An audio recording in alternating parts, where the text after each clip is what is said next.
Welcome to an enchanting journey into the heart of Japanese mythology, where ancient tales weave a tapestry of heroism, gods, and mythical creatures. Our story begins with a creature of awe and terror, Yamato no Orochi, the eight-headed serpent that cast its shadow over the land.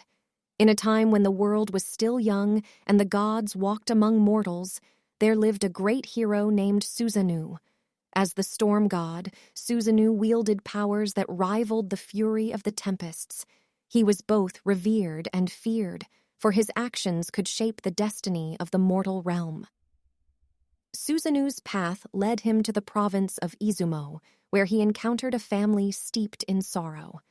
The family's name was Kushinada, and they were known far and wide for their misfortune.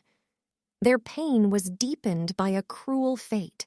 Each year, they were forced to sacrifice one of their own to the fearsome Yamato no Orochi, a serpent with 8 heads and 8 tails.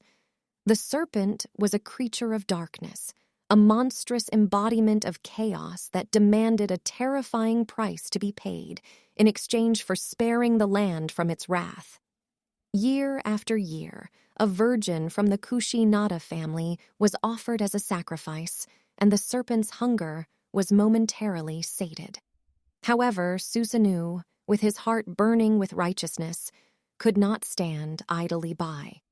Upon learning of the family's plight, he pledged to save them from the serpent's clutches. With determination in his eyes and storms at his command, Susanoo devised a plan to confront the beast that had cast a shadow over the land. Guided by a blend of courage and cunning, Susanoo sought to break the cycle of despair that had gripped the Kushinada family for far too long.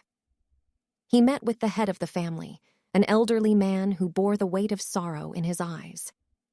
Susanoo's words resonated with compassion as he vowed to save the family and rid the land of the serpent's menacing presence. As the Kushinada family agreed to join forces with Susanoo, a glimmer of hope emerged. The storm god, driven by a sense of purpose, set his plan into motion. He instructed the family to construct 8 massive barrels, each filled with saké, the finest rice wine. The barrels were then arranged around the village's great hall, and the family waited with bated breath for the serpent's arrival. When Yamato no Orochi emerged from the depths, its serpentine form coiling and uncoiling with the grace of an otherworldly creature, it was met with an unexpected sight, the barrels of saké that seemed to beckon.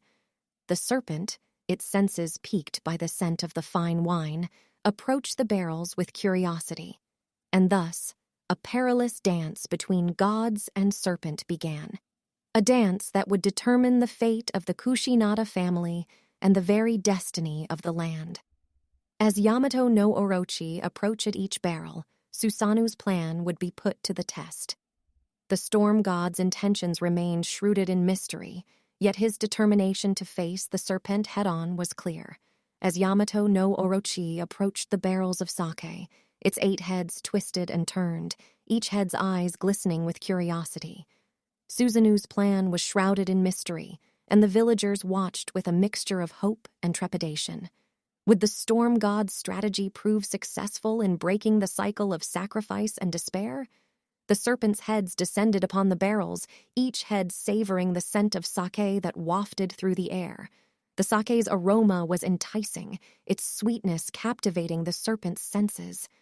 With each sip from a barrel, the serpent's movements became more languid, its eyes growing heavy as intoxication took hold. Susanoo's plan began to unfold with each passing moment. The barrels of saké, masterfully placed around the great hall, were acting as a cunning trap, a trap that would lull Yamato no Orochi into a state of drunken stupor. The serpent's guard was lowered, and its movements slowed as the saké's effects coursed through its monstrous form. The storm god himself remained hidden from sight, observing the serpent's actions from the shadows. With the patience of a tempest, he awaited the opportune moment to unveil the next phase of his plan, a phase that would test not only his own strength, but also the resolve of the villagers who had joined him in this daring endeavor.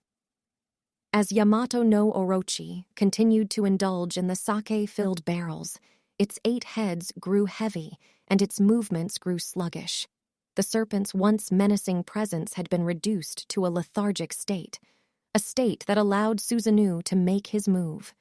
Emerging from his concealed position, the storm god stepped into the light, his aura radiating with power and purpose. With a swift and calculated motion, Susanoo drew forth his divine sword, the blade gleaming with an otherworldly light. The sword was a symbol of his might, his courage, and his commitment to challenging the forces of chaos. He approached the serpent's prone form with determination in his eyes, the sword poised to strike. But as Susanoo raised his sword, the serpent stirred. One of its heads, overcome by its drunken stupor, caught sight of the storm god's blade. With a furious hiss and a sudden surge of energy, the serpent's head lunged forward, narrowly avoiding Susanoo's strike. The air crackled with tension as the storm god and the serpent locked eyes in a battle of wills. Yamato no Orochi's drunken haze had not diminished its instinct for self-preservation, and its eyes burned with a desperate determination. Susanoo, undeterred, prepared to face the serpent head-on, a confrontation that would test his strength, his cunning, and the very limits of his divine power. As the serpent's heads recoiled and its form writhed in anticipation, the villagers held their breath, their hopes and fears entwined with the outcome of this fateful clash. Would Susanoo's determination be enough to vanquish the 8-headed serpent and break the cycle of sacrifice? Or would the forces of chaos prevail, casting the land into darkness once more? With the serpent's head narrowly avoiding Susanoo's strike, the tension in the air crackles like a storm on the horizon. The villagers watch with bated breath as the storm god and the serpent lock eyes, a moment suspended in time, a reflection of the cosmic forces converging in a decisive battle. As the serpent's heads uncoil and its form readies for attack, Susanoo stands firm, his divine sword gleaming in his grip. His determination burns like lightning, his resolve echoing through the heavens as he meets the serpent's gaze. A fierce wind stirs around them, a testament to the clash of opposing powers. With a roar that shakes the earth itself, Yamato no Orochi lunges forward, its 8 heads poised to strike.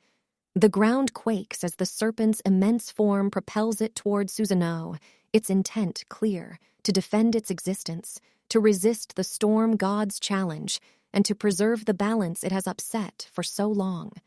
The storm god's response is swift and sure.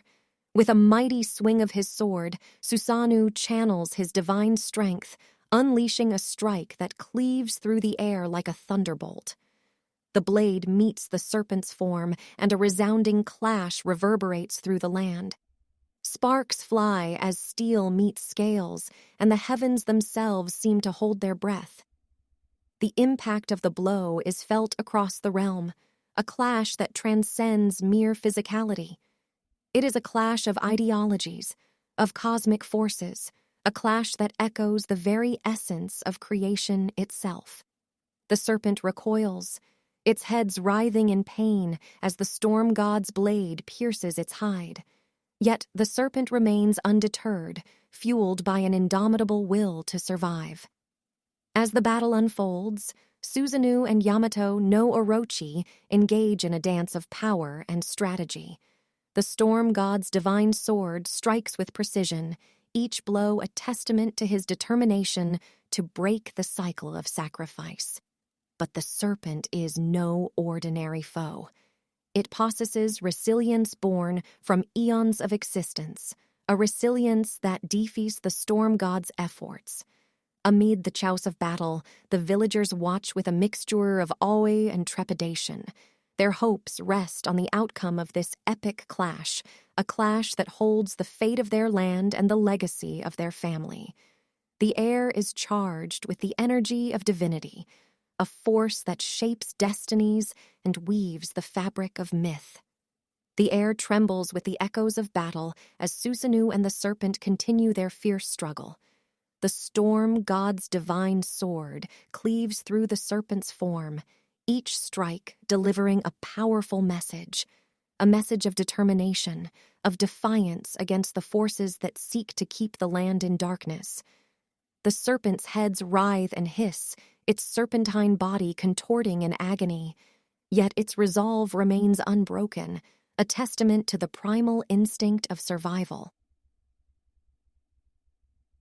Yamato no Orochi is a creature of immense power, a manifestation of chaos that has cast its shadow over the land for too long. But the storm god's determination burns as brightly as 1,000 stars, his divine purpose unwavering. Amid the tempest of battle, a pivotal moment arrives, a moment that will shape the course of this myth and the destiny of those entwined in its threads. Summoning his inner strength, Susanoo raises his divine sword high, channeling the energy of the storm itself.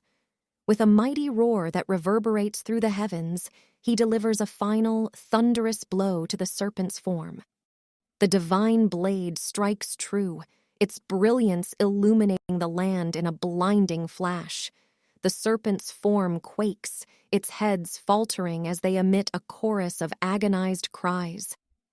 The storm god's strike is more than a mere physical blow. It is a declaration of victory, a proclamation that chaos shall not reign unchecked. And then, in a cascade of awe and wonder, the serpent's form begins to disintegrate. Its monstrous existence dissolves into fragments of darkness that are carried away by the winds themselves.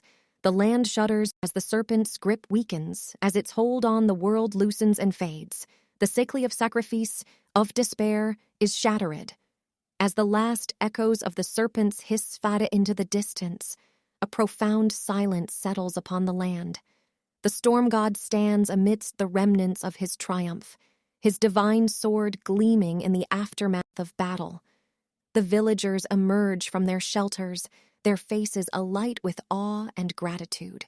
Their journey through adversity, their alliance with a god, has borne fruit. The Kushinada family, whose name was once synonymous with sorrow, now finds themselves free from the serpent's grip. Their sacrifice, their bravery, has rewritten the fate of their lineage, a lineage no longer bound by the chains of despair. With the serpent vanquished, Susanoo's divine aura dims, the tempest that once surrounded him receding like waves retreating from the shore. He gazes upon the villagers, his eyes a reflection of the storm's tranquil aftermath. His divine purpose fulfilled, he is a beacon of hope, a symbol of courage in the face of darkness. As the land basks in the glow of a new dawn, the Kushinada family stands at the heart of a transformed destiny. The cycle has been broken, the threads of fate rewoven with the promise of a brighter future. Their story, their courage, will be woven into the fabric of myth, a testament to the power of mortals to shape their own destinies. And so, as we conclude our journey through the myth of Yamato no Orochi, let us reflect on the enduring themes that this tale imparts: the resilience of the human spirit, the triumph of light over darkness, and the eternal dance between gods and mortals. This myth is a reminder that even in the face of the most formidable challenges, the spark of courage can ignite a blaze of transformation. This fable on Yamato no Orochi was brought to you by Fableverse. Subscribe and join our journey through the enchanting realms of myths and legends. This was the first part in a 3-part series on fables about the element of water. After this, we continue the series with Hidden Tales of Air and conclude it with Fire. A 3-part series on Earth can already be viewed on our channel. Subscribe now to explore the wonders of Fableverse.